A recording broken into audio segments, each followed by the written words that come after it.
Fonz, and they loved the Fonz. They'd like to see the Fonz more. So they decided to revamp the show. And instead of making a film show, which it had been with the canned laughter track, they made it a live show with four cameras live, with a live audience.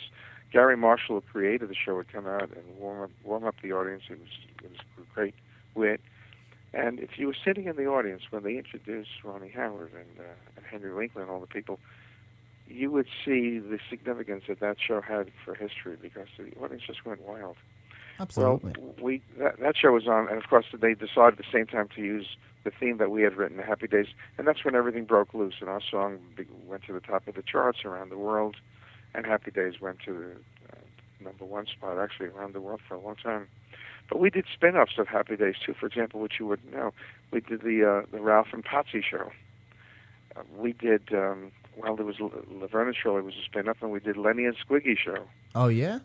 And we did Pinky Tuscadero, for example, was a love interest to the Fonz at one point. We did the Pinky Tuscadero show, and that did go on the air in some strange way as Blansky's Beauties, with Pinky Tuscadero in it. And that stayed on the air for about a year. And anyway, there is, to getting to the point where the shows that I've done, some of them, which have been on the air for 10 or 12 years, like The Love Boat, there were many along the way that stayed on for a minute, or didn't even get to that stage. Exactly. Well, you say one thing leads to another. I mean, you brought up a great point, Charles, that one thing leads to another, and how you really, got to the wide world of sports, Monday Night Football.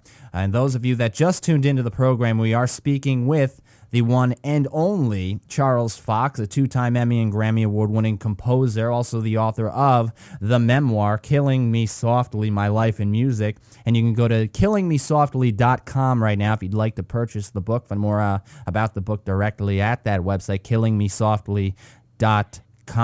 Now, I want to ask you a bit about your book right here. So let's talk a bit about your memoir. In your memoir, Charles, Killing Me Softly, My Life in Music, there's a lot of concentration on letters you wrote home from Paris that were found among your mother's belongings. Now, would you care to please elucidate some, Charles? Sure. These were letters that I wrote home when I was a student in Paris. I was 18, 19, or 20 years old, and I was born and raised in the Bronx, as I said before, and my family didn't have very much money. My father was a window cleaner, but somehow they believed in my talent and my ability and my dreams, which is something I'm still very grateful for. And I went to Paris just for that summer of 1959, I guess, to study with this extraordinary woman. But I knew from my very first private lesson with her, even though I'd taken composition lessons for years in music and art high school and privately with my teacher from music and art, and had years of study before that, I realized from my very first day with Nadia Boulanger that this was going to be my life's work. And after the summer, she asked me to stay on and study in Paris. She thought we could make so much progress. So I was there for 2 years. I never paid her for a lesson, by the way. She knew I couldn't afford it, and just really wanted me to stay there, and a small amount of money that my family could send. I made her go over there for 2 years, and I used to see her sometimes 3 or 4 times a week for lessons, private lessons, and what they call the keyboard harmony lesson with 4 or 5 of us around the piano, and composition analysis classes. While I was there, I wrote long letters home to my family, who really didn't know very much about musical life in Europe, and I really spoke to them and told them about my life there on almost a daily basis. Right. I wrote about 200 letters, and long letters describing my lessons and my teacher and life in Paris. Someone referred to it as life in Paris in black and white, from the year before it was in color. Yeah. And we found those letters. My mother had saved them in a shoebox, put them in a dresser drawer, and a couple of years before she passed away, she was living with us in California. We went back to, my wife Joan and I went back to the Bronx to clear out the apartment and bring the things of sentimental value to her. And we found a shoebox tucked away in a drawer underneath some articles of clothing. And all these letters came back, and those letters were the basis for this book. It was kind of my portal back to the past. A literary agent heard about those letters from my son Robbie, who was a screenwriter. And he called me and asked me one day if I could send the letters to him. I said, well, kind of personal, Bob. It's my letters to my family. And he convinced me that 40 years later, it would make very interesting reading to see about this young man's life in Paris, 1959, 1960, 61, when Paris was so alive in the arts then, you know. Yeah. And he read the letters after I sent them to him, and he called me and asked me to write this book. And he kind of served as my editor, Bob Rosen from Zone A. He has his own agency, a RLR agency. Oh. And so he encouraged me to write this book, and that's how it came about. What was it like to really work with Nadia Boulanger? I mean, it must have been an immense pleasure, clearly, because she is a very, one of the most renowned composers, of course, and a teacher as well. But what was it like? I mean, you learned a lot from Nadia. I did. I mean, I learned so much from her. I take so much of her with me that to this day, nearly 50 years later, I still feel her presence with me. I mean, I when I'm writing my music, I can feel her presence. Her influence is there. I mean, every lesson was a joyous lesson. She could be tough, by the way. She could be really tough, and she could get angry because the music was something. But she could give me a whack on with her elbow. We would sit together on the piano bench, you know, and she on one side, me on the other, and she was at the piano day and night. That's how she taught. She took a lunch at the piano, and she'd take a break for dinner and maybe go to a concert. So I would sit next to her at the piano, and she would sometimes give me a whack, you know, with her elbow, almost knock me on the floor. But she could also, she had a great sense of humor, and she would say, make these extraordinary musical or non-musical sounds sometimes that would make me laugh. I wrote home in one of my letters that I love my lessons with my teacher so much I can't really explain how well they go, but I can only enjoy now and remember later. And that's really what it is. Wow. You know, she taught a lot of, aside from some of the great classical composers I mentioned, Copland, but generations of American composers like Walter Pistil, William Schumann, Elliott Carter. But she also taught people like Quincy Jones and Michel Legrand. And she once told me how she turned down George Gershwin, who came to her house to see if she would teach him.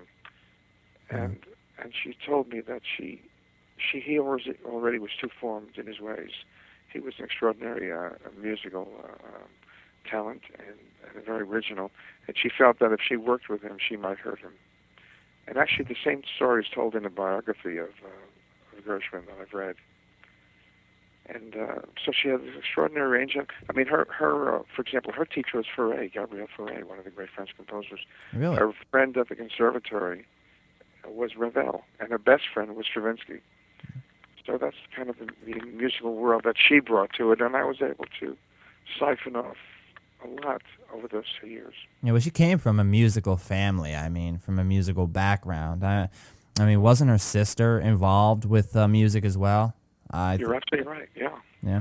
I mean, I've looked up quite a bit about Nadia Boulanger and just how prominent she was, and of course how prominent she was and important in your life, Charles. You know, I did my research too, but it's just really, really. Lily Boulanger was her sister. Yeah. And she was an extraordinary composer. And she probably was the greatest woman composer.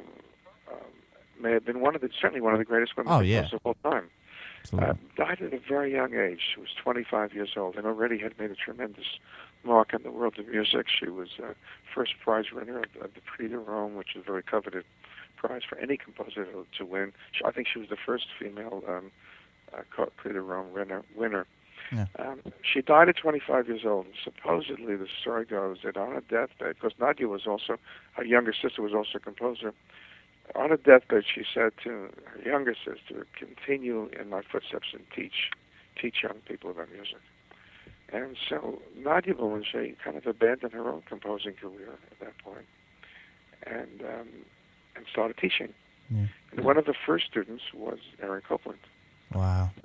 But as I say, people shortly after that came from all around the world to study with her, and she was an extraordinary force. Very dynamic woman. Yep. I sang in choirs that she conducted, and sometimes she would just look at you and talk about the music, and you'd see her face, and you see the meaning that music had within her. and suddenly you open your voice and you sang in a way that you couldn't sing before. Yeah. So the extraordinary way of conveying musical message, and that's what I try to take with me my whole life, you know. It's what you hope that people nowadays can keep that up. Nadia Boulanger teaching so many composers, performers, and such, and now you need people like you. You teach people now. You learn from one of the best. Now you take what you learned from Nadia and you keep that trend going. You keep that trend going by teaching what you learned to other composers and performers. And you've worked with some of the most prominent names in the industry, and we're going to get into that in just a moment. But I want to let everybody know, those of you that just tuned in, we have a lot of listeners right now, so appreciate all of you tuning in. Hope you're enjoying this session with Mr. Charles Fox, the two-time Emmy-winning composer. He's also in the Songwriters Hall of Fame, and he was recently inducted into the Smithsonian. So we're going to get into that too, but you could purchase his memoir, Killing Me Softly, My Life in Music, at www.killingmesoftly.com. Go to the website right now. Support Mr. Fox right here. Great memoir, and you can learn a lot. So killingmesoftly.com. That's Killing Me Softly, My Life in Music, the memoir. Well, let's get into a bit here with some of the most prominent names in the industry. What was it like to work with some of these great names like Roberta Flack and Barry Manilow, Jim Croce, Fred Astaire, Luther Vandross, and also Johnny Cash is also on that list? Well, for example, Jim Croce was someone who Norman Gimbel and I wrote a song for. Well, I did a score for a movie turned out to be Jeff Bridges' first movie called Last American Hero. Right. It was a very good film, and we wrote a song for the film, Norman Gimbel and I, and we were looking for a singer to do that song. Yeah. And there was a young guy coming up on the charts named Jim Croce who had a song out called Operator.